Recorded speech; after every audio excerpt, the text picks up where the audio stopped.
What's wrong?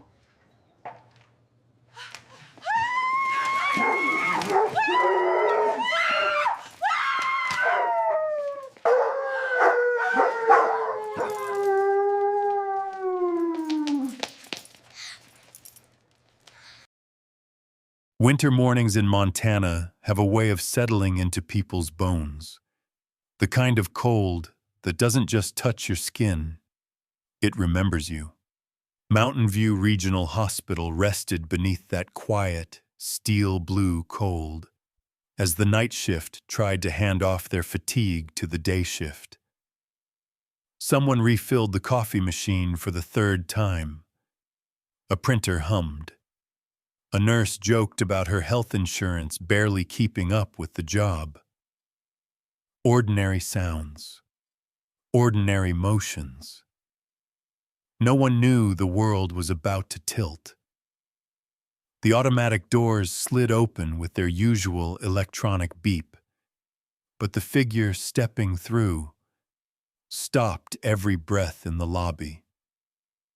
A German shepherd, large, soaked in melted snow and mud, staggered inside. His paws slipped slightly as he crossed the threshold, not from fear, but exhaustion. His breaths were shallow, fogging the cold air around his muzzle, and on his back, slumped like a fallen bird, was a little girl. Hazel Quinn, 7 years old, missing for days. Her arms dangled. Her hair was stiff with frost. Her small face carried a stillness no child should ever wear. A metal tray clattered from a nurse's hands. Someone whispered, "Oh Lord, is she breathing?" The security guard froze, his training suddenly feeling too small for the moment. The dog kept moving, slow, deliberate, as if every step was chosen, not taken. Dr. Aaron Hale turned the corner just in time to witness the scene. For a moment, the world blurred. Hazel's limp body dragged up a memory he had spent years trying to bury.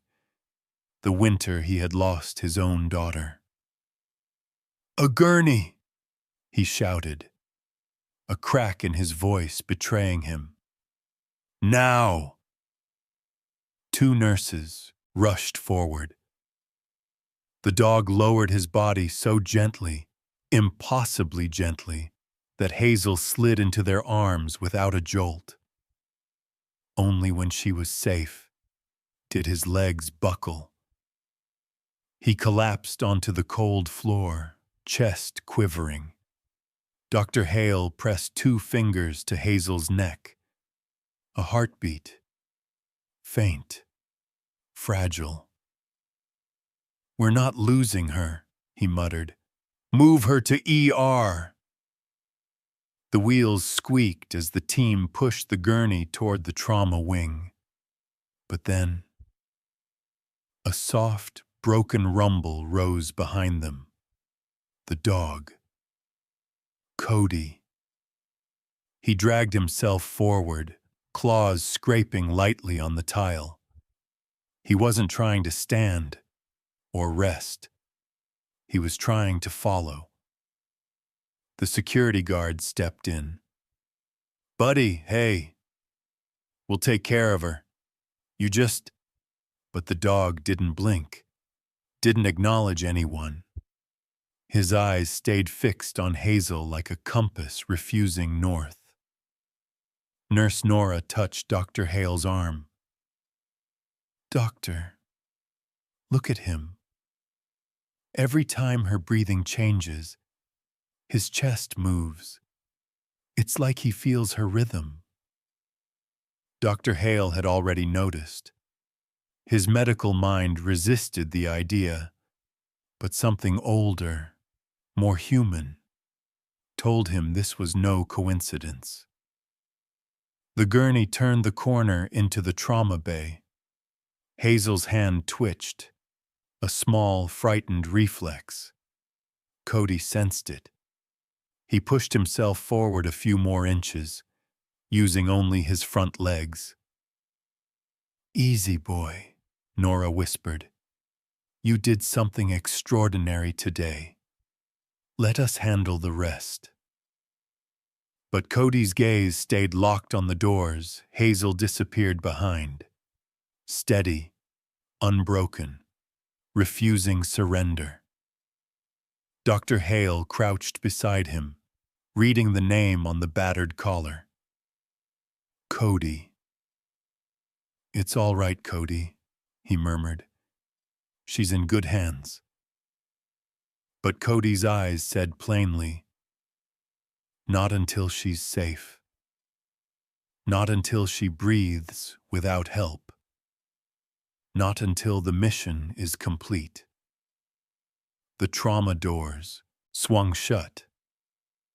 Cody lowered his head onto the cold tile, positioning himself directly before the door, as if he were the last guard left between her and the world.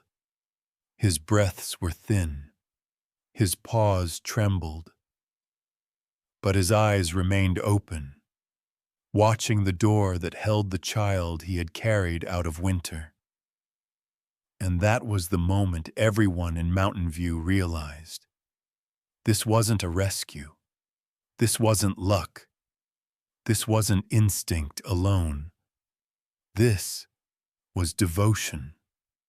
The kind that rewrites what people believe about loyalty, love, and the quiet heroes who never ask for recognition.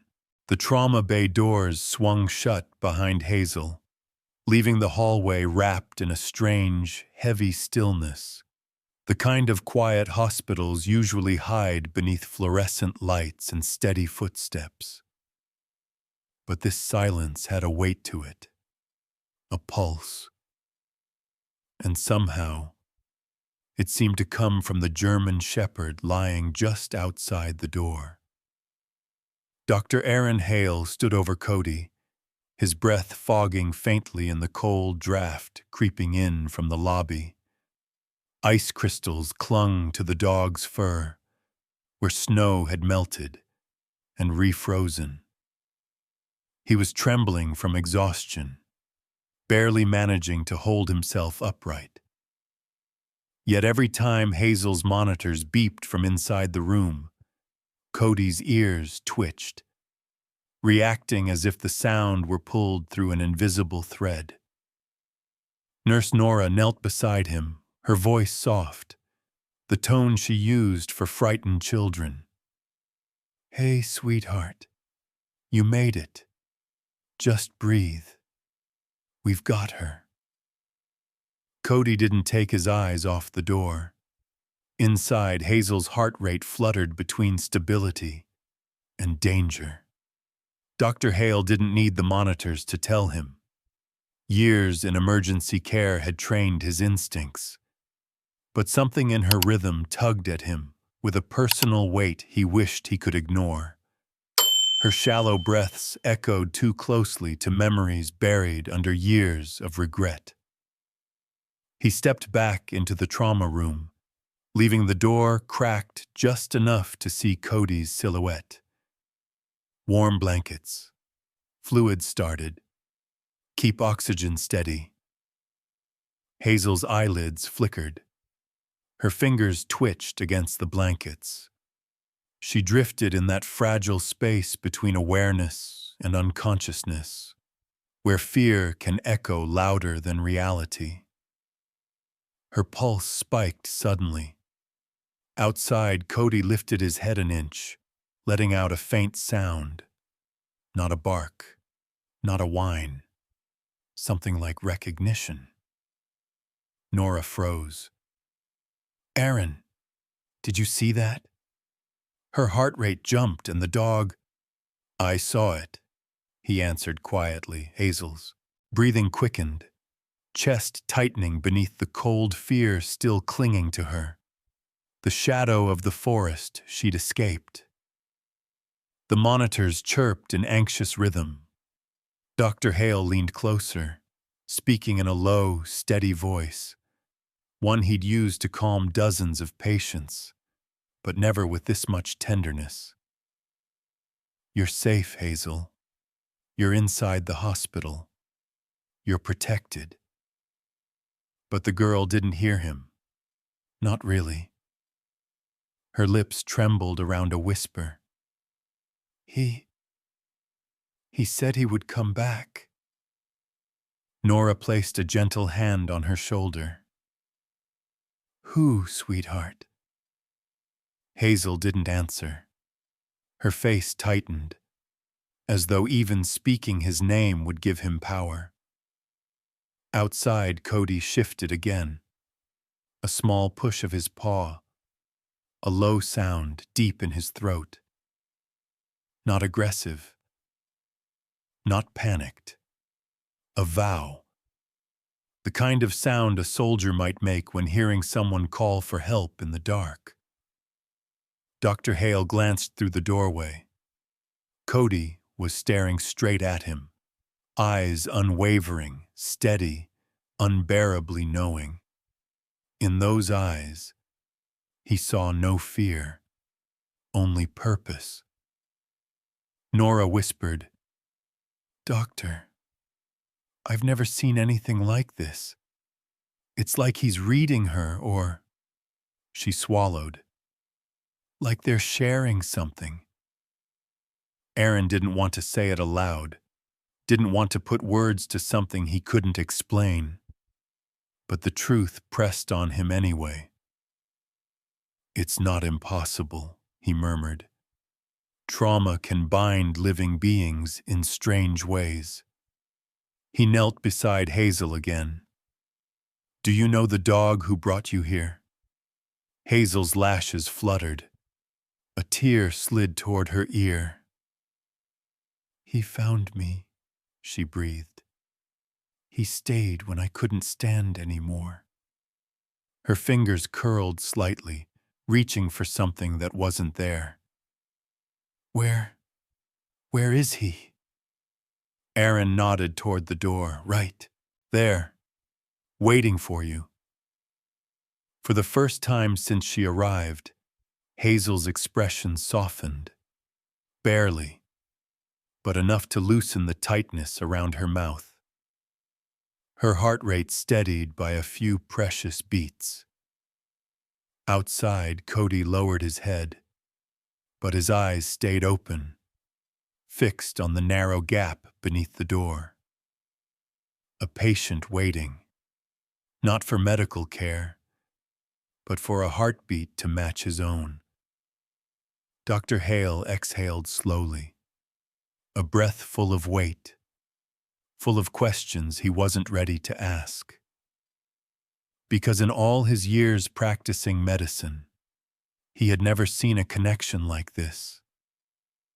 Deeper than instinct, sharper than training, stronger than fear. And as Hazel drifted into calmer sleep, her small body relaxing into the warm blankets, Aaron understood. This dog didn't just rescue her, he was refusing to let her go. Deputy Clara Monroe had spent 12 winters tracking missing hikers through the backcountry of southern Montana, but nothing felt like the search for Hazel Quinn. The cold seemed sharper, the silence heavier. Even the trees of Cedar Ridge stood unusually still, as if bracing for whatever truth waited beneath the snow. She moved carefully through the powder, her flashlight carving a narrow path through the pale morning haze. The storm from 2 nights earlier had swallowed most footprints, but not all. There, small impressions, barely visible, but unmistakably a child's. Hazel had come this way. Clara crouched low, brushing snow aside with a gloved hand. Alongside the tiny footprints, another set appeared. Deep, heavy, wide stride. A man, taller than average, strong. Someone who didn't drag his feet or stumble. Someone who led, not followed. And just beside those powerful imprints, paw prints. Large, confident, constant. Clara felt a pull in her chest. Not relief, but understanding. The dog hadn't simply found Hazel at the end. He had been with her long before they reached the hospital doors. "What were you protecting her from?" Clara murmured into the wind. The forest didn't respond, but the stillness felt deliberate, observant. She took a slow breath, steadying her nerves. She'd handled abductions before, but this case felt different, personal, as if the mountain itself held memories of what happened. She followed the tracks deeper into the woods until the path opened into a small clearing. The sight waiting there turned her breath to frost. A strip of red fabric, frozen into the snow, part of a child's scarf. Hazel's mother said she always wore a red one to school. Nearby, a tree trunk bore markings. Scratches, she thought at first. But as she stepped closer, the truth sharpened under the frost. Letters, carved with something jagged, uneven, raw. Remember me. Clara straightened, cold sinking from her neck to her spine. This wasn't a careless threat. This was deliberate, personal. "You wanted someone to see this," she whispered. "Someone specific." Her radio crackled softly. Sheriff Dunrow checking in, asking whether she needed backup or medical standby. Clara's fingers hovered over the button, but she didn't press it. Not yet. She wasn't ready to share this discovery. Not until she understood more. She scanned the clearing. Under a half-collapsed tarp lay an abandoned campsite, a rusted lantern, a flattened bedroll, a metal cup turned over, and near the fire pit, ashes, dark as bruises. Not a camp built for comfort, a camp built for waiting. Clara knelt to inspect a rope half buried in ice. The fibers were frayed, pulled hard, as if someone small had struggled against it. Hazel had been here. Clara could feel it, the way a mother senses a child's fear from miles away. And the dog, Cody, must have found her before anyone else could. "How did you find her?" she whispered. "And where were you headed?" The wind brushed the branches overhead, sending powder drifting like remnants of an unfinished thought. Then something glinted in the corner of her vision. Under a frozen log, half hidden by needles, lay a small plastic hair clip, a blue star. Hazel's. Clara closed her eyes briefly, then pocketed it gently. The forest had swallowed the truth for days, but now it was giving it back, piece by piece. And the more she saw, the clearer it became. Hazel hadn't simply run away. She hadn't simply been taken. She had been kept, not out of malice alone, but out of obsession. As Clara turned to leave, Snowflakes swirled through the air like unsettled thoughts. She tightened her coat, glancing once more at the carved words. "Remember me." "Oh, we will," she said quietly, "and we'll find you." Her boots pressed new prints into the snow, deliberate, determined, heading back toward Mountain View, toward a little girl fighting to breathe, and a dog who refused to leave her side. Which detail in this investigation makes you most curious about what really happened in the woods? Comment 1, 2, or 3, 1 the footprints, 2 and the carved message, 3 and the abandoned campsite. Deputy Clara Monroe continued deeper into Cedar Ridge, her boots sinking into snow that no longer looked peaceful, only heavy with secrets. The gray sky filtered through thin branches, casting long, skeletal shadows across the ground. Montana winters had a way of preserving things that should have been forgotten, but also exposing things no one wanted to confront.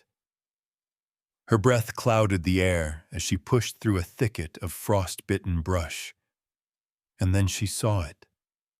A clearing untouched by wind, as if even nature held its breath here. A campsite. Not the rough, careless kind left behind by hikers or hunters. This one felt intentional, organized, prepared. She approached slowly, senses sharpened from years in law enforcement and security protection roles. A blue tarp sagged between two dying pines, held up by frayed rope. Snow had begun to collapse parts of it, but underneath lay a metal cot, a battered thermos, and a canvas bag half buried under ice. Clara crouched beside the cot, brushing off snow. The blanket was thin, too thin for a Montana winter, but neatly folded, almost lovingly. Like someone cared enough to straighten it, but not enough to keep the child warm. Hazel had slept here. There was no doubt. Clara could almost imagine the girl curled against the cold, clutching her knees, staring into the dark. She swallowed hard, but something else caught her eye. Boot prints. Large, deep, circling the cot, over and over, wearing a track into the snow, pacing, thinking, or guarding. A man had walked around this place with a mind that refused stillness. Slowly, she lifted a corner of the tarp and found an old, faded military jacket. The name tag torn off. The stitching and weight of the fabric unmistakably standard issue. A patch missing on the right arm. "Army?" she whispered. "Or someone who wanted to be?" Beside the jacket lay something that tightened her chest. A child's drawing, crumpled. Colors smeared from moisture, but still clear. A small house with smoke rising from the chimney. A stick figure girl holding a balloon. And beside her, a tall figure with long arms and no face drawn in. Hazel had drawn it. Clara closed her eyes briefly. "Kiddo, what did he say to you out here?" The fire pit contained ashes, cold and black, like bruises on the ground. She nudged them with her boot. Bits of cardboard, maybe food packaging, something woven, burned at the edges. But no signs of struggle, no frantic claw marks, no torn-up snow from a child running. Hazel didn't fight him. She wasn't allowed to. or she was too afraid to try. The wind rustled. Something metallic clinked softly near a fallen log. Clara knelt, sweeping aside snow. A small metal bracelet glinted, the one Hazel's mother described in sobbing detail. A tiny charm hung from it, a silver crescent moon. Clara held it gently in her palm, feeling the cold seep into her skin. "She didn't drop this," she murmured. "Someone placed it here." A message, or a farewell. She scanned the clearing again, the unnatural neatness of the objects. Everything arranged with strange care, except one thing. At the far edge stood a tree, its bark carved in erratic strokes. Clara approached, fingertips tracing the grooves. The earlier message hadn't been the only one. This carving was deeper, more frantic. She was mine. Clara's pulse kicked. This wasn't just abduction. This was possession, warped and breaking at the seams. She stepped back, exhaling, slowly. The weight of the case suddenly felt much larger than recovering a missing child. Whoever took Hazel wasn't finished. He hadn't left because he wanted to. He left because he had been interrupted. Maybe by the storm, maybe by guilt. Or maybe, Clara shuddered, by Cody. The German shepherd had carried Hazel miles through snow. But how had he gotten to her? How had he known where to go? Nothing made sense. Yet somehow everything felt chillingly deliberate. Clara took one last look at the campsite, then turned back toward her patrol truck. Snow crunched beneath her boots as the forest slowly swallowed the clearing behind her. She didn't know what terrified her more, the thought of the man returning to find the child gone, or the thought that he was already looking for her. Hazel Quinn woke not with a scream, but with a breath so sharp it seemed to slice through the quiet of the trauma room. The overhead light above her was warm, soft, gentler than the sunless nights she had survived. But her mind didn't recognize safety. Not yet. Her small shoulders jerked, eyes flying open, searching corners that held no danger, but still felt too dark. Dr. Aaron Hale was charting her vitals when the sudden change in her breathing pulled him back to her bedside. Nurse Nora stepped beside him instantly, sensing the tremor beneath Hazel's stillness. Hazel's voice emerged in a fragile tremble. Is he here?" Her eyes darted toward the door, as if expecting someone to rip it off its hinges. Fear shaped her posture, fingers curled defensively, legs drawing upward though they trembled too much to obey. "Honey," Nora murmured, lowering herself so Hazel could see her face without lifting her head. "You're at Mountain View Regional Hospital. You're in emergency care. Nobody here can hurt you." But Hazel didn't blink, didn't breathe, didn't believe. Dr. Hale leaned in, steady, gentle. "Hazel, sweetheart, you're safe. I promise you." A distant sound, a cart squeaking in the hallway, made her flinch. Her pulse spiked on the monitor. The trauma of the forest hadn't left her body. It lived beneath her skin, tightening around her ribs each time her mind replayed whatever she had endured. "I heard him," she whispered. "In the dark. He said he'd come back for me." Nora exchanged a glance with Dr. Hale, a look heavy with unspoken worry. Hazel wasn't just cold. She wasn't just weak. She carried something heavier. But then, something shifted.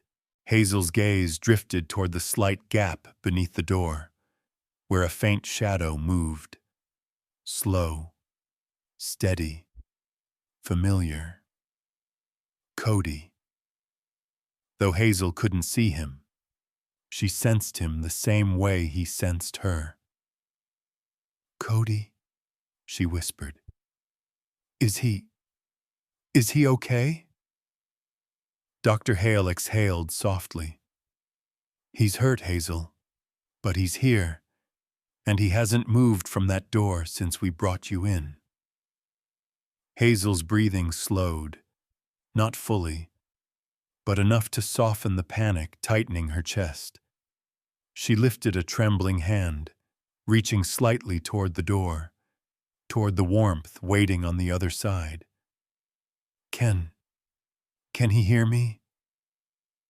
"I think he can hear everything you feel," Nora said softly, brushing a strand of hair from Hazel's forehead. Outside the door, Cody stirred, lifting his head despite the weight of fatigue. He scooted closer, until his nose nearly touched the gap beneath the door. His breathing changed, not stronger, but more focused, as if he had been waiting for her voice to anchor him. Inside, Hazel tried to sit up, a shaky, determined movement. No, easy," Dr. Hale said, guiding her gently back. "You've been out there for days. Your body needs time. Let us help you." Hazel shook her head weakly. "He didn't leave me," she whispered. "I can't leave him either." And just like that, the emotional weight in the room deepened. A child who had lost her sense of safety, a doctor who had once lost a child, and a dog who refused to lose the one he saved. The silence that followed wasn't cold or clinical. It was heavy with meaning, with connection, with the thread tying Hazel and Cody across a closed trauma door. "He stayed with me in the woods," Hazel whispered. "Even when it was so cold, my hands wouldn't move." "Can you tell us what happened?" Nora asked gently. Hazel hesitated. Her lip trembled. "He found me. He kept me warm. When I cried, he pushed his head here." Her small hand pressed to her chest, "So I wouldn't be scared alone." Her voice cracked. Dr. Hale's chest tightened. Some stories didn't need full detail. The pain explained enough. Nora squeezed Hazel's hand. "You're here now, sweet girl, and you're not alone anymore." Hazel blinked slowly, letting the light settle into her eyes. If he's here, then maybe the dark won't find me."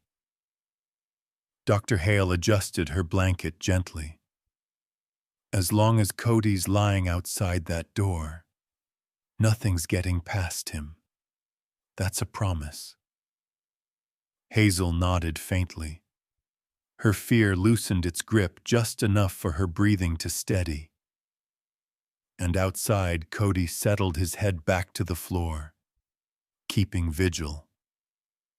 Two beings separated by a door, yet bound in a way no medical chart could explain. Hazel whispered one final question as sleep tugged at her eyes. Will he still be there when I wake up?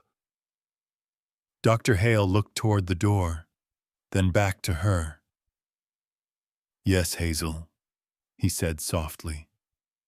He isn't going anywhere. Hazel drifted in and out of sleep, caught somewhere between the fluorescent warmth of the hospital room and the cold imprint of the forest still clinging to her skin. Each time her eyes trembled open, she searched for something, someone, not in the room. But every time her heartbeat fluttered with fear. Cody's silhouette outside the door shifted, responding to her unspoken calls. Dr. Aaron Hale watched the monitors carefully. Hazel's vitals were stabilizing, but trauma had carved itself into her reactions, flinching at soft sounds, stiffening when anyone approached too quickly, eyes darting like she was still trapped between trees. Nurse Nora adjusted her oxygen flow. She's trying to be awake, Nora murmured, but her mind's still in those woods. Aaron nodded. She'll talk when she's ready. Hazel's lashes fluttered, and she opened her eyes again. This time she wasn't panicked, just tired, hollow, a child who'd carried far too much. Hazel, Aaron said gently. Can you hear me? She nodded faintly. Do you remember the dog who brought you here? Cody? Hazel's lips parted, a fragile sound escaping, half sigh, half grief. He didn't leave me, even when I told him he should. Nora perched on the edge of the bed. Can you tell us what he did for you, sweetheart? Hazel blinked, the memory stirring behind her eyes like fog heavy with meaning. When it got really cold, and I couldn't move anymore, he lay down beside me, right against me. He put his head on my chest, like he was listening. Aaron felt his chest tighten. Hazel wasn't describing instinct. She was describing an anchor. When he did that, Hazel whispered, I didn't shake so much. I felt warmer. And when I cried, he put his nose here. She touched her cheek with a trembling finger, so I wouldn't be scared alone. Nora swallowed, her eyes shimmering. You're very brave, Hazel. Hazel shook her head weakly. He was brave. When the man came back at night, Cody stood between us. Every time. Aaron kept his voice steady. He protected you. She nodded. He didn't sleep much. Every sound made him stand up. He kept pushing me behind him, even when he was hurt. Aaron moved closer. Hazel, can you tell me what he looked like? The man? Hazel tensed instantly, fingers tightening around her blanket, breath shortening. He said, I shouldn't say his name. If I did, he'd hear me. You don't have to say his name, Aaron said softly. Not yet. But you're safe from him. Hazel turned toward the door, searching through the silence. Is Cody still out there? Nora peeked through the small window. He hasn't moved more than a few inches. I think he's listening to you. Hazel's expression softened, fragile, luminous. Can he come inside? Aaron hesitated, Hospital policy didn't allow animals in trauma bays, especially injured ones. But the way Hazel's heartbeat steadied whenever she spoke of him made that rule feel small. "We'll find a way," he said quietly. Hazel exhaled, her small shoulders loosening. "Sometimes, when I was too tired to breathe, he breathed for me." Aaron frowned gently. "What do you mean?" "He would press his chest against mine," she murmured. "When I breathed fast, he breathed fast. When I slowed down, he slowed down sometimes. It felt like we only had one breath, and we were sharing it, so we wouldn't lose it."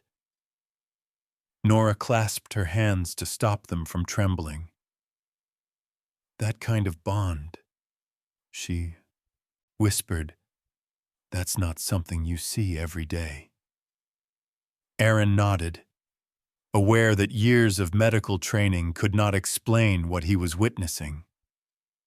Outside, Cody lifted his head once more.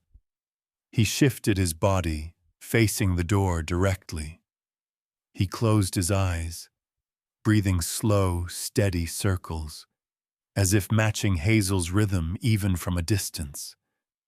Hazel watched the door, her voice soft, older than her years. "He didn't let the dark take me."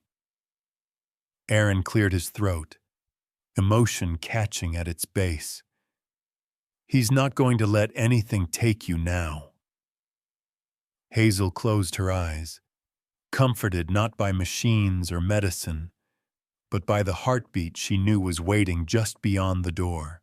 Snowstorm winds swept across the glass walls of Mountain View Regional Hospital, rattling them with a low hum that made the building feel smaller than it truly was. Montana winters had always carried a sharp, uncanny silence, but tonight it pressed harder, like the cold itself was leaning in to listen. Inside, the halls glowed softly beneath fluorescent lights.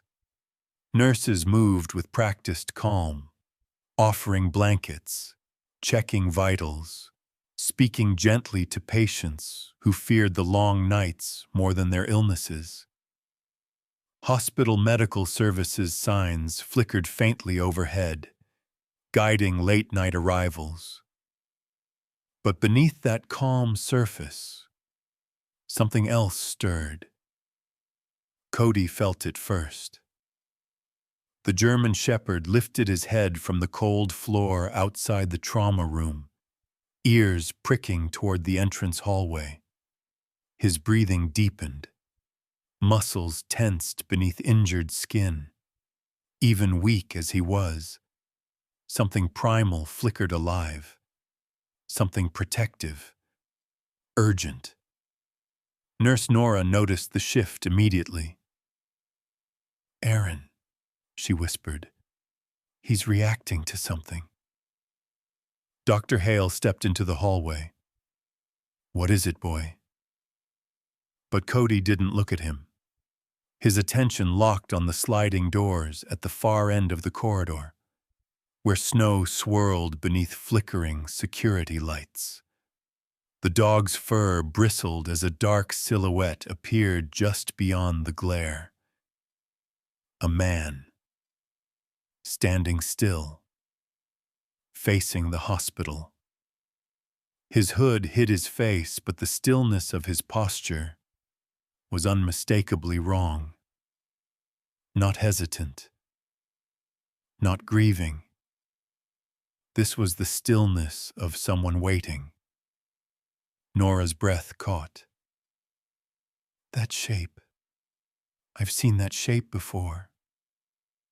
Clara Monroe, freshly arrived from Cedar Ridge, followed Nora's stare, her entire body tensed. "That's him," she whispered. "Hazel's abductor." Dr. Hale's stomach dropped.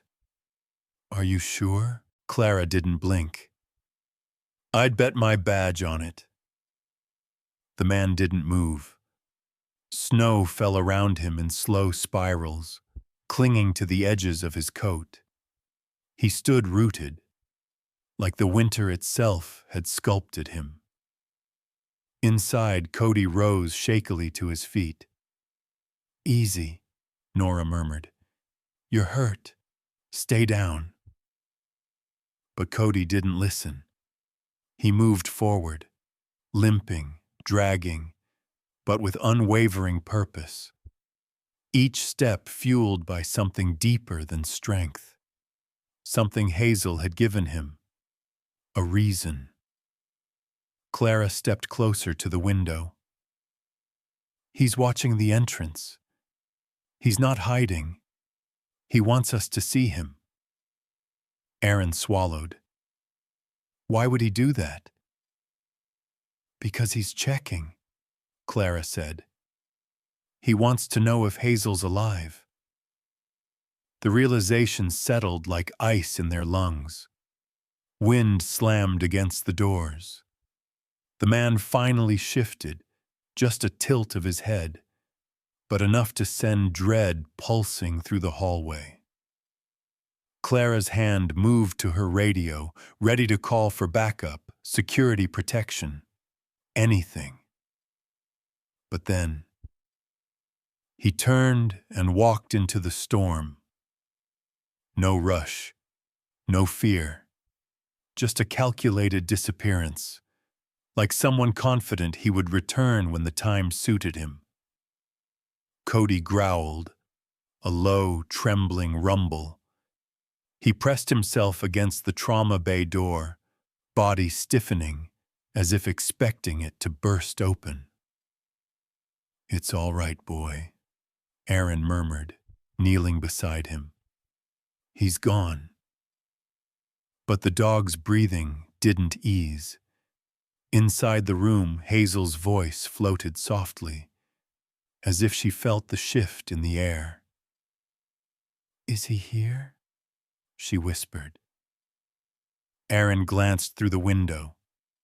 Hazel was awake, trembling, staring toward the same direction Cody had been. How did she? Nora began. She senses him, Aaron said quietly. Just like Cody. Clara stared at the empty doorway. He's not done. Men like him don't walk away just because a storm hits.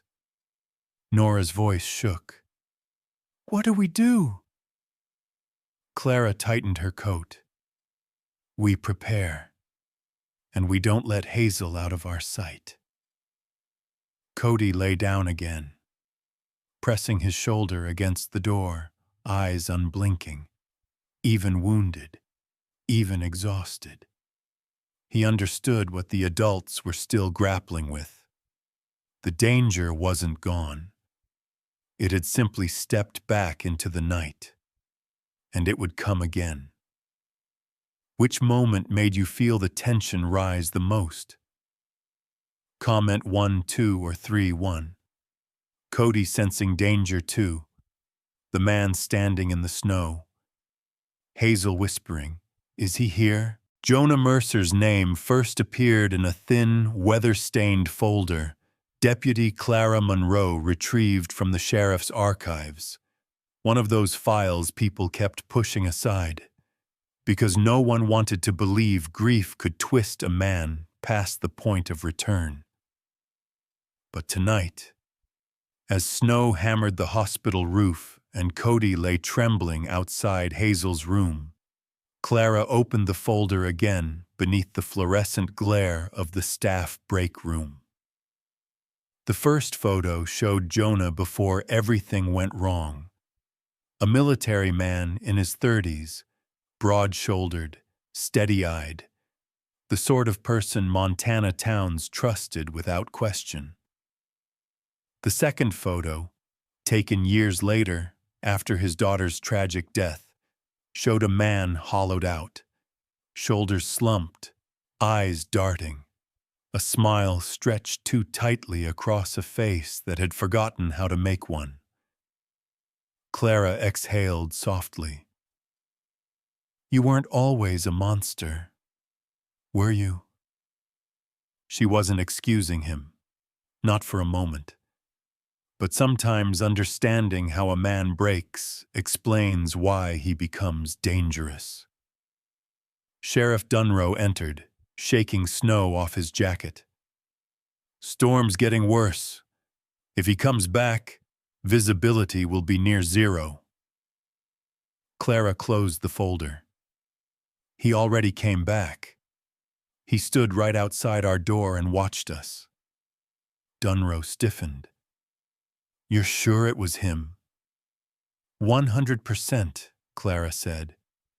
He moved like a man waiting for someone to look at him and not recognize him. Hazel's parents are on their way from Helena, Dunrow muttered. We need answers before they arrive. Clara nodded toward the file. His name is Jonah Mercer, former Army medic. Honorable discharge. But after his daughter died, everything fell apart. Wife left, job lost, reports of obsessive behavior toward families with kids. Nothing solid enough to arrest him. Just unsettling patterns. Patterns don't kidnap a child, Dunrow said quietly. No, Clara replied. But a man trying to replace the child he lost might. Meanwhile, down the hall, Hazel lay half awake, drifting through memories she wished she could bury. Her breathing shifted with every fragment. Dr. Aaron Hale stayed near, pretending to update charts, but really watching the shadows under her eyes. Dr. Hale? Hazel whispered. Aaron stepped closer. I'm right here, Hazel. Why did he talk like he knew me? Her voice was thin, tired. What did he say? Aaron asked gently. Hazel hesitated, eyes drifting somewhere distant. He said I looked just like her, that I laughed like her, that he wouldn't lose me too. Aaron's jaw tightened, anger and sorrow tangled together. Hazel, none of that was your fault. He wasn't well. Hazel turned away. He said he could fix everything if I just stayed quiet. Outside the trauma room, Cody shifted, pressing his body closer to the door, his breathing ragged, but his eyes sharp. He remembered Jonah Mercer, the voice, the footsteps, the cold-scented fear Hazel carried. Clara approached Aaron in the hallway. We have an ID, Jonah Mercer, and if he came once, he'll come again. Hazel sensed him before anyone else, Aaron said quietly. And so did Cody. Cody might be our only warning, Clara replied. But he's in terrible shape. He needs rest, real medical services. If he collapses, Aaron shook his head softly. He won't leave that door, not even if we try. Clara looked down at the dog. Animals like him, they're the closest thing we have to instinct on 4 legs. If he reacts, we react. Aaron crossed his arms. Jonah Mercer is broken, and broken men are unpredictable. Clara nodded grimly. But they're also determined, and he believes Hazel belongs to him. Aaron looked toward Hazel's room, at the small silhouette curled beneath blankets too big for her frame. Not anymore. Cody lifted his head, ears pricking at some sound only he could hear. A far-off echo, a shift in pressure, something in the storm that didn't belong to the wind. Clara saw it. The dog's sudden stillness. Not fear, but vigilance sharpened into something almost supernatural. "He's picking up something," Clara whispered. Aaron's voice dipped. "You think Jonah's coming back?" Clara didn't answer immediately. Her eyes stayed fixed on Cody. Finally, she said, "I think Jonah Mercer never leaves a story unfinished." And somewhere beyond the snow, past the swirling white curtain of the storm, a man carried his grief like a torch and walked straight toward the light he believed he deserved. Mountain View Regional had grown eerily quiet as snow piled higher against its outer walls. The storm outside was fierce enough to cancel flights, close highways, and push even the most stubborn locals indoors. Inside, however, the tension didn't come from the weather. It came from the steady weakening of the German shepherd lying outside Hazel's room. Cody had stopped shifting positions, stopped lifting his head each time Hazel murmured in her sleep, stopped responding to the low hum of the trauma bay machines. Nurse Nora knelt beside him, brushing her fingers gently through his fur. "Dr. Hale, he's getting colder." Dr. Aaron Hale crouched down, placing 2 fingers against the dog's chest. The rhythm beneath his palm was faint, unsteady, like a candle struggling against wind. "He's decompensating," Aaron murmured. "Internal bleeding, dehydration, exhaustion. It's all catching up to him." Nora bit her lip. "Can't we move him to the animal care wing? Give him equipment? Heat? IV fluids?" Aaron hesitated. "He won't survive transport, and he won't let anyone separate him from Hazel." Cody exhaled softly. Not a cry, not a plea, just a quiet release of air that sounded like surrender. Hazel's voice fluttered weakly through the partly open trauma bay door. "Is he still there?" Nora opened the door wider so the girl could see the dog's still form. The monitors beside Hazel's bed picked up a small acceleration in her heart rate. Aaron stepped inside. "Hazel, honey, he's right here, but he's very tired." Tears filled her eyes silently, so quietly it made Nora's throat tighten. "He can't be tired," Hazel whispered. "He promised me. He said he'd take me home." Aaron knelt beside her bed. "Hazel, Cody did more than any creature should ever be expected to do. He carried you. He protected you. He stayed with you when you couldn't walk." Hazel shook her head, small fists curling into the blanket. "He didn't leave me in the woods. He can't leave me now." Clara Monroe arrived from the sheriff's office, shaking snow off her coat. She was exhausted after hours of digging through Jonah Mercer's past, but the sight of Cody collapsing snapped something inside her. "Doc, what's happening?" Aaron didn't look up. "He needs surgery, now, a real OR setup, but we don't have veterinary equipment here, and even if we did, he won't let us move him." Clara looked between Cody and Hazel's trembling silhouette. "So what do we do?" Aaron closed his eyes briefly. "We wait for him to let us help." Clara knelt beside Cody. "Hey, hero," she murmured. "You didn't walk out of those woods to give up now." Cody's eyes flickered open, sluggish, dim. But when Hazel coughed softly, he attempted to rise. His legs buckled beneath him, body folding instantly. "Whoa, easy," Clara whispered, catching him gently. "You don't have to prove anything." But Cody's gaze shifted toward Hazel's door, not panicked, not confused, just determined. He was trying to stand guard again. Nora pressed a hand to her mouth. "He's not going to last much longer."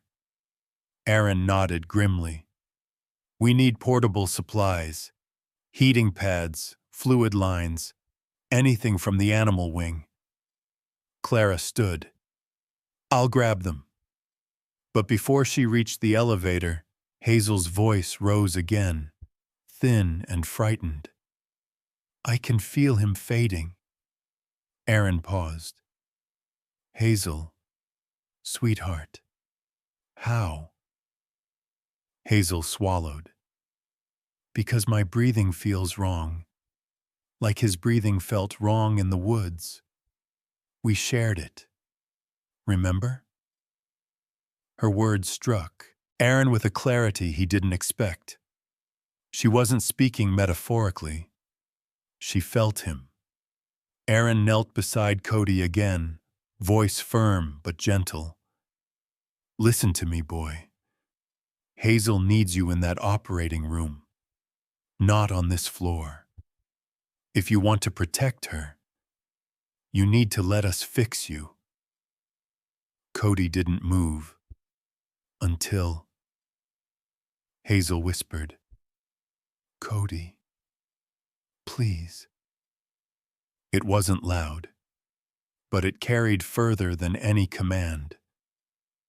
Cody's ear twitched. Then, slowly, he lifted his head an inch, eyes drifting toward her door. He tried to stand.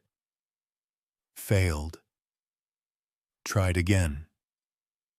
This time, he managed to get his front legs beneath him, though they trembled violently. Aaron reached forward, steadying him. "Easy. Easy. Good boy." Clara returned with the supplies, breath catching at the sight. "Look at him. He won't quit." "No," Aaron whispered. "He won't." But whether he could survive long enough for help to reach him was a question none of them dared to ask aloud. By early evening, the storm sweeping across Montana thickened into something almost biblical. Snow blew sideways across the parking lot of Mountain View Regional Hospital, erasing tire tracks as fast as they appeared. The wind pressed against the windows like a living thing, rattling them in their frames. Inside, the hospital lights flickered once, then steadied, though no one missed the warning. Deputy Clara Monroe stared at the digital map glowing on her phone. "He's moving," she whispered. A red location ping pulsed slowly, each beat tightening her chest.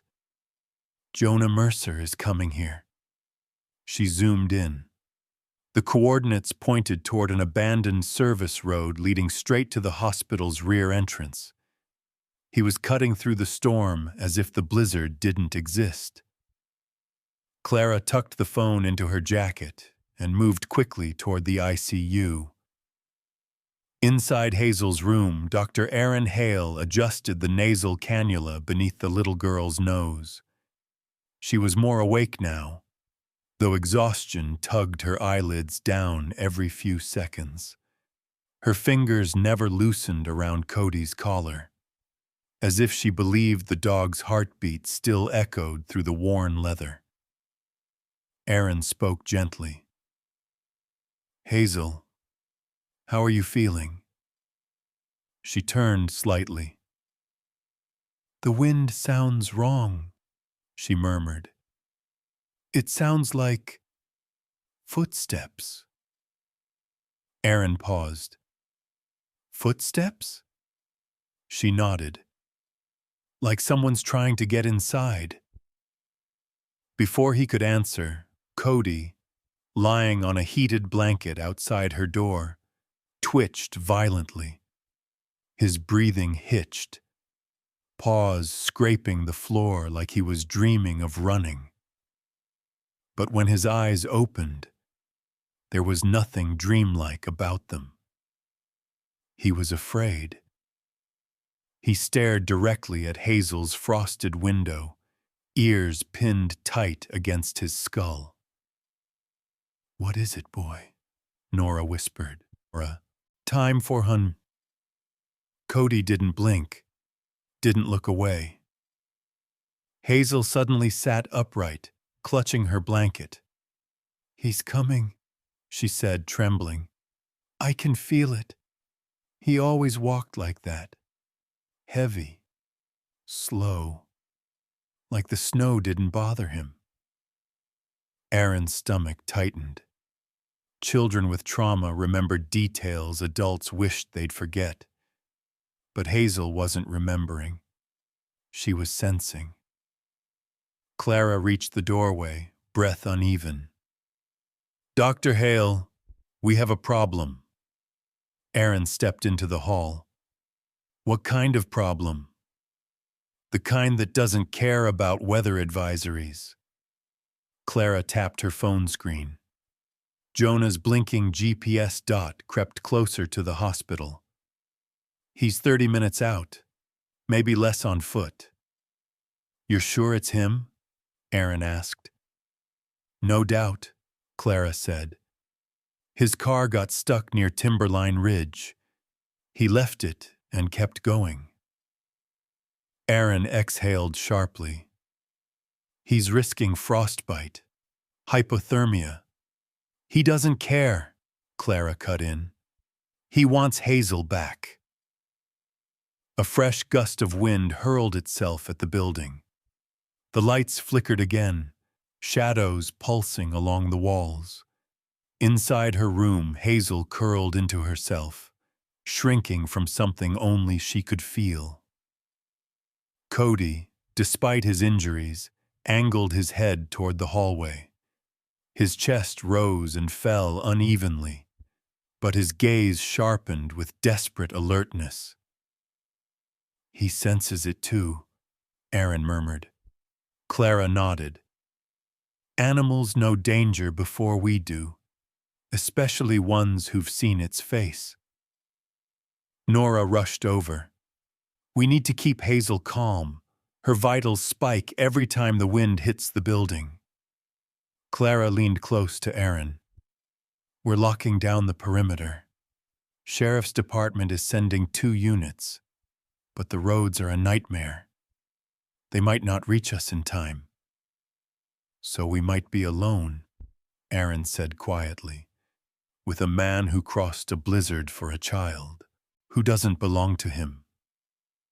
Clara didn't answer. Hazel's voice floated from her room. Dr. Hale? Aaron stepped back inside. Hazel's eyes glistened with fear no child should know. If he comes here, will Cody stop him? Aaron glanced at the dog, trembling but unbroken. Yes, he said softly, but we won't let it come to that. Not again. Hazel nodded weakly, but her voice cracked. He always finds me in storms. He said storms hide footsteps. Another gust slammed the building. Louder, closer. Cody's head jerked toward the sound. Muscles quivered under bandages. He pushed against the floor, trying, failing, to rise. Nora knelt beside him. Easy, boy. You're too weak. but Cody kept staring at the entrance to Hazel's room, refusing to look away, as if his failing body still obeyed the instinct to guard.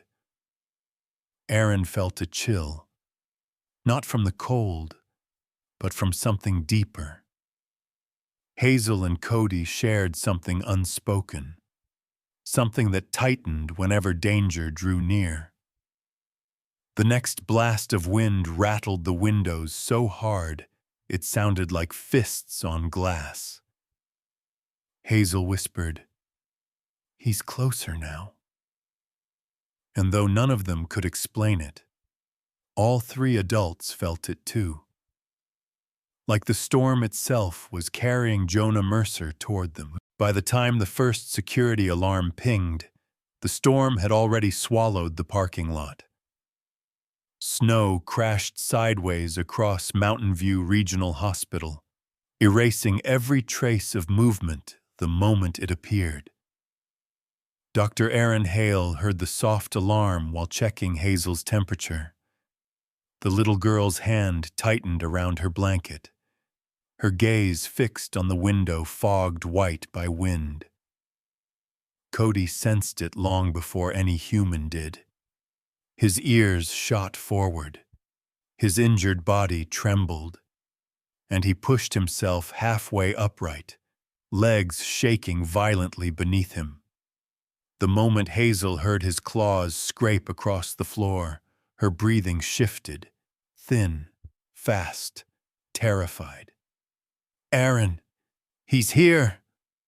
Aaron opened his mouth to reassure her, but the words died in his throat. Because Cody wasn't looking at Hazel. He was staring down the ICU hallway, every muscle pulled taut despite hours of near-death stillness. Deputy Clara Monroe rushed in, snow clinging to her coat. "Rear entrance sensor just triggered," she said. "No staff scheduled anywhere near there. The storm would have kept everyone inside anyway." Aaron felt his pulse climb. "Is it him?" Clara didn't answer, not with words. She checked her holster, tightened the radio on her shoulder. Movements practiced, controlled, deadly calm. "Lock Hazel's door. Now!" The emergency system clicked alive, magnetic locks humming into place. Still, Hazel curled into herself as though 1,000 steel doors couldn't save her from the memory walking toward her. Cody limped toward the doorway, pushing through agony. Nora tried to stop him, but he shoved past her, teeth bared, choosing instinct over survival. He planted himself between Hazel's bed and the hallway. Another soft alarm chimed. Closer. Clara's radio crackled. A nervous guard whispered, "There's a man by the oxygen storage. He's not responding to commands." Hazel whimpered, covering her ears. "He whispers when he's close," she said. "He whispers like he knows your name." The hallway lights flickered, just once. Then the sound came. Bootsteps, slow, heavy, muffled by snow, but unmistakably human. Clara slid into the hallway, back against the wall, gun lowered, but ready. "Stay behind me," she told Aaron. But Aaron wasn't listening. His gaze stayed on Hazel, shrinking into her blankets, as if trying to disappear from a nightmare returning in real time. "Aaron," she whispered. "He said storms hide everything." Cody growled, a deep guttural rumble that vibrated through the floor. The footsteps stopped. Clara signaled with 2 fingers. Her flashlight beam swept the hall, cutting through the dim for a moment. Nothing moved. Then, a figure stepped into view. A man, hood soaked with snow, shoulders hunched, breath rolling out in clouds. He wasn't rushing. He wasn't panicking. He walked like a man returning to something he believed was his. Clara's voice sharpened. "Jonah Mercer, Sheriff's Department, don't move!" Jonah didn't obey. He tilted his head toward Hazel's room, lips curling into something between longing and possession. "Hazel," he murmured.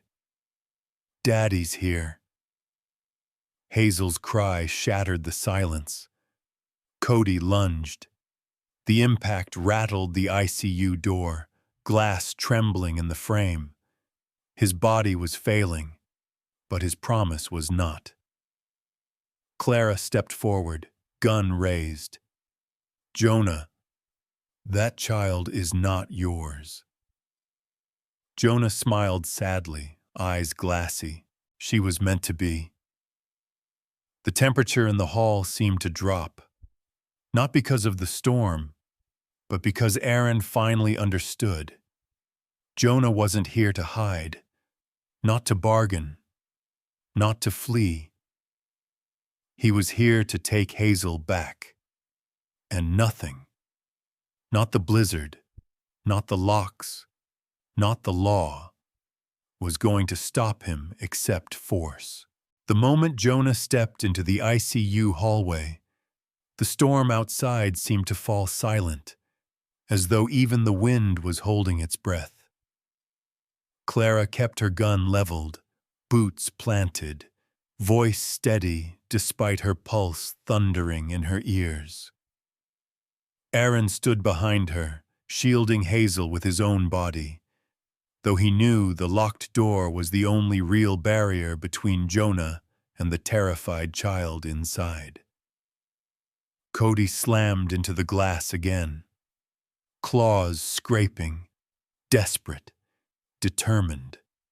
His wounds tore open from the effort, darkening the bandages at his ribs. Nora reached to restrain him, but the sound he made stopped her. A raw, primal warning torn from a place deeper than fear. Jonah took one slow step forward. His eyes softened, not with kindness, but with the warped tenderness of a man who believed fate had wronged him. "Hazel," he whispered, "you wandered too far. You scared Daddy." Clara's voice hardened. "Jonah Mercer, don't take another step." He ignored her, his gaze fixed on Hazel's room. "She doesn't belong with strangers. She belongs with someone who understands loss." Hazel pressed herself against Aaron's coat, shaking violently. "Please don't let him in." Her voice barely reached the air, but its pain cut deeper than any scream. Cody reared back and hurled himself at the door again, a low growl vibrating through the floor tiles. The ICU lights flickered. Jonah lifted his chin. "He's loyal," he murmured. "I'll give him that." Clara stepped forward. "Jonah, look at me. This isn't your child. You need to stop." He blinked, like someone hearing through water. "My daughter died 3 winters ago. Same age, same laugh, same hair."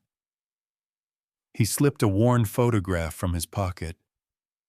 "Hazel is the one the world sent me to fix what was broken." Aaron stepped forward despite himself. "She isn't a replacement. You're hurting her." Jonah's expression tightened. "No, I'm saving her from being alone." Hazel let out a small, fractured sob. Jonah turned toward the sound, too fast, Cody exploded forward. The dying dog shot through the narrow gap Nora failed to close, paws skidding on the linoleum, momentum carrying him like a living weapon. Jonah barely flinched before Cody clamped onto his sleeve, teeth sinking deep. The impact threw Jonah against the wall. "Cody!" Hazel screamed from behind the glass. Jonah snarled, ripping at the dog's grip. "Stupid mutt!" Clara lunged, grabbing Jonah's arm before he could strike. The hallway erupted, shouts, metal clattering, Cody's growl ripping through the chaos. Jonah jerked violently, slamming Cody against the wall. The dog yelped, collapsing in a heap. Nora gasped, running to him, but Jonah lurched forward in the same direction. Aaron moved instinctively, blocking Jonah with his body. Clara swept Jonah's legs, pinning him to the floor, gun against his shoulder. "Don't move!" she barked, slapping cuffs onto his wrists as he writhed like a man possessed. Hazel cried, palms flat against the door. "Is he hurting Cody? Please, don't let him hurt him again." Nora lifted Cody's head gently. His breathing was shallow, uneven, but his eyes drifted toward Hazel, soft, searching, as though he needed to see her one more time. "It's okay, boy," Nora whispered. "You did your job." The hallway fell still, except for the distant beeping of medical monitors. Jonah's labored breaths echoed under Clara's knee. Outside, the wind rose again, its howl returning as if the world itself exhaled. Hazel whispered through the glass, a sound delicate as frost. "He saved me again." Aaron swallowed hard. "He did, Hazel. He always will." And as Cody's eyes fluttered closed, everyone in that hallway understood. They weren't just fighting a man tonight. They were fighting the shadows that cling to grief. Which would break your heart more? 1. Hazel's fear. Cody's loyalty. Jonah's twisted desperation. The sliding doors to the operating wing burst open as Aaron and 2 nurses rushed Cody inside on a stretcher. The hallway behind them still echoed with Hazel's sobs, even after Nora carried her away from the chaos. Clara escorted Jonah toward the sheriff's vehicle, but Aaron barely registered anything beyond the ragged breaths coming from the dog lying motionless beneath the surgical lights. Cody was fading. His heartbeat stuttered on the monitor, like a weak knock against a locked door. Blood matted his fur.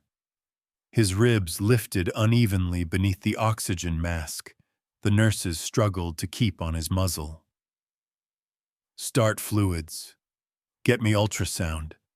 Prep for thoracotomy," Aaron ordered. His tone sharp not from authority, but desperation. He wasn't fighting for just a patient. He was fighting for the only creature Hazel trusted in the world. One nurse hesitated. "Dr. Hale, his blood pressure is tanking. He might not—" "He will," Aaron snapped, "because that little girl out there needs him more than she needs air." Silence tightened the room. Then the nurses moved. The overhead lamp buzzed softly, a cold cone of light illuminating the table. Aaron's hands shook once before he forced them still. He'd lost patience before.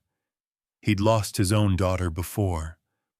But losing this dog, this guardian, felt like tearing open a wound he had spent years burying in silence. The scalpel touched fur. Cody didn't move, but the monitors trembled with the effort of keeping his heart alive. Aaron worked methodically, sliding between damaged tissue and ruptured vessels. Suction, more pressure. Sweat rolled down his forehead. The wound Jonah caused was deeper than expected. Sharp trauma, internal bleeding, a collapsed lung, a storm inside a body already shattered by survival. Outside the OR, Hazel refused to sit. She stood at the window, one hand pressed to the glass, as if she could send strength straight through it. Nora crouched beside her. "They're doing everything they can, sweetheart." Hazel shook her head. "He can't die. He found me when I was lost. He stayed when I was scared. He carried me when my legs wouldn't work anymore." Nora swallowed hard. "I know." Hazel closed her eyes, whispering words meant only for Cody. "If you go, I'll still be lost."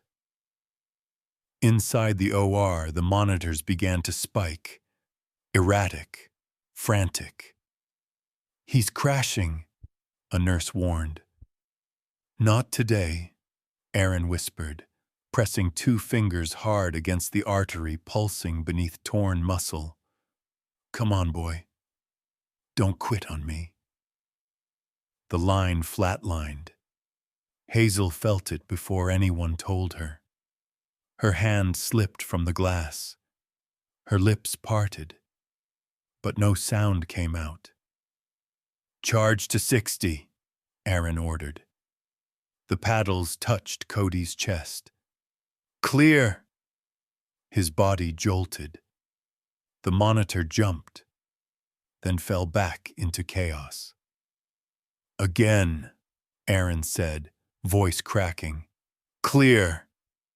Another jolt, another gasp from the surgical team. The line wavered, bobbled, then steadied into a frail but hopeful rhythm. Aaron exhaled, a trembling release. "Good. That's it. Stay with me." The team moved faster now, instruments passing, sutures tightening, blood being replaced. For the first time since the surgery began, hope flickered. Nearly an hour later, Aaron finally stepped back, hands trembling from exhaustion. Morning crept slowly over Mountain View Regional, touching the snow-covered windows with a pale gold light. The blizzard had finally broken, leaving the world outside washed clean and quiet, an unfamiliar peace settling over the ICU. Hazel sat in a chair pulled close to Cody's recovery bed, her legs tucked beneath her, an oversized hospital blanket swallowing her small frame. She hadn't slept much, but exhaustion had softened her fear, rather than sharpened it. For the first time, the silence didn't scare her. Cody lay still, wrapped gently in warming pads and clean bandages. His breathing was shallow, but steady, his chest rising in small rhythmic waves. The ventilator was gone, replaced with low-flow oxygen. The hardest part of the night was over. Now came the part where only time and the dog's own will could finish the job. Hazel placed her hand gently on the edge of his blanket. "Hi, buddy," she whispered. "You can wake up now. I'm here." Aaron stood in the doorway, watching her with a softness he rarely allowed himself. For years, he'd carried the weight of losing his daughter, a hollow carved deep inside him. But seeing Hazel now, small, brave, choosing to stay despite everything, stirred something he thought he'd buried forever. Nora stepped beside him. "She hasn't left that chair," the nurse murmured. "Not even when I offered breakfast." "She needs this," Aaron replied. "He's her anchor." Nora nodded. "Maybe she's his too." The dog's monitor beeped a little faster, the first sign he was climbing out of unconsciousness. Hazel leaned forward, hope flickering across her face like sunrise breaking through clouds. "Cody, you hear me?" Cody's ear twitched. Just barely, but enough. Hazel gasped softly, clasping both hands over her mouth. "Dr. Hale, he moved." Aaron approached the bedside, careful not to overwhelm the dog as Cody's eyes slowly drifted open. He blinked, pupils adjusting to the dim morning light. His gaze wandered, unfocused, until it found Hazel. The girl exhaled a trembling laugh that melted into tears. "You came back," she whispered. "You really came back."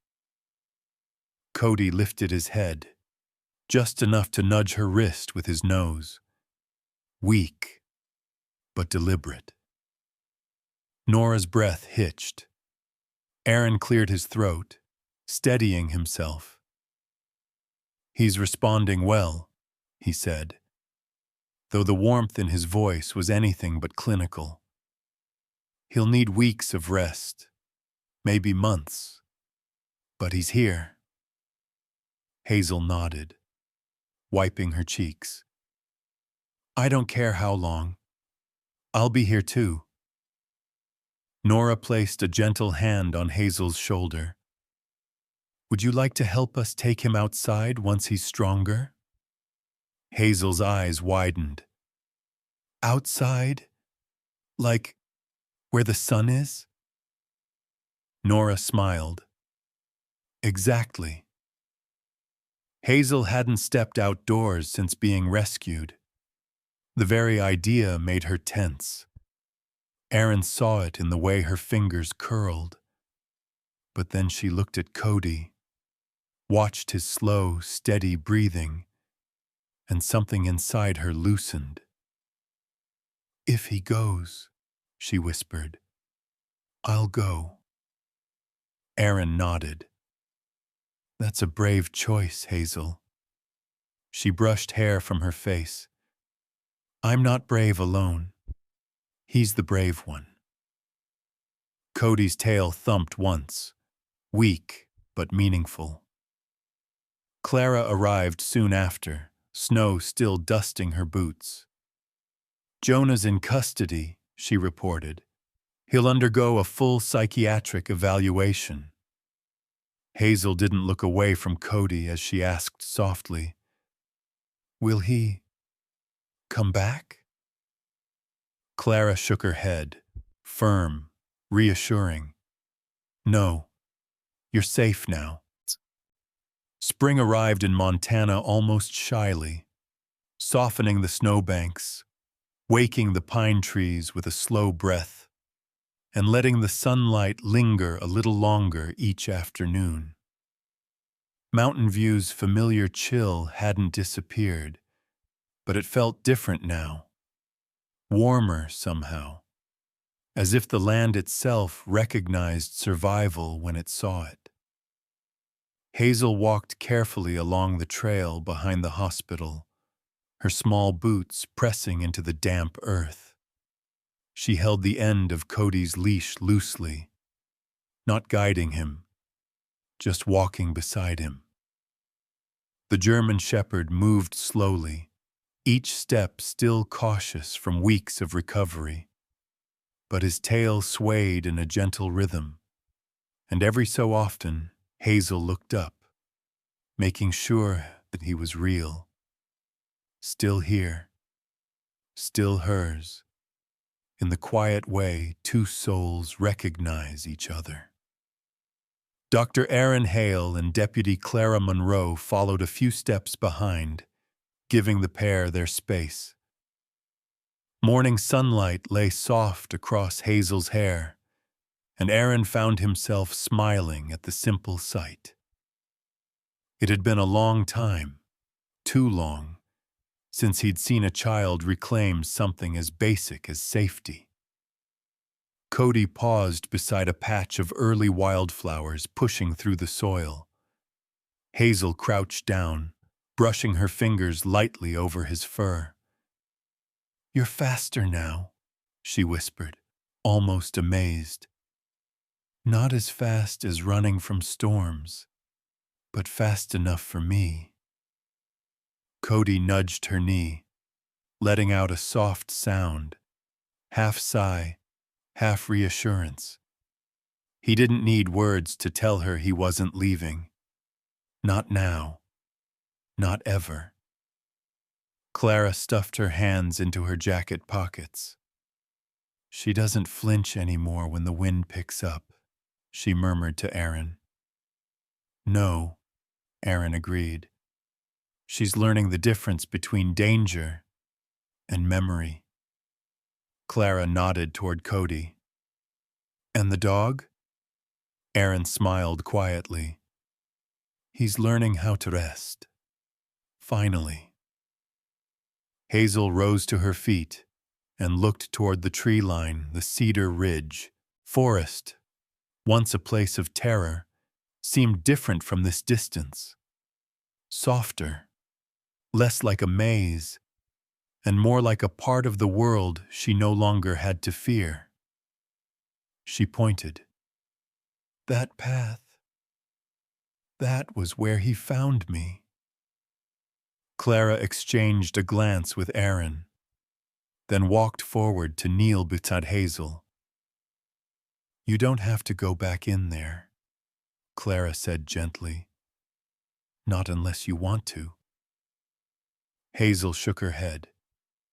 "No, I don't want to go in." She tightened her grip on Cody's leash. "But I want to stand here. I want to be able to look at it without feeling small." Aaron's chest ached, not from sadness, but from the quiet strength in her voice. "You're not small, Hazel," he said softly. "Not anymore." Hazel breathed in deeply, pine thawing earth, sunlight on cold air, then let it out slowly. Cody sat beside her, his body brushing her leg, grounding her with his steady presence. After a moment, she whispered, "When he found me, I thought I was dreaming.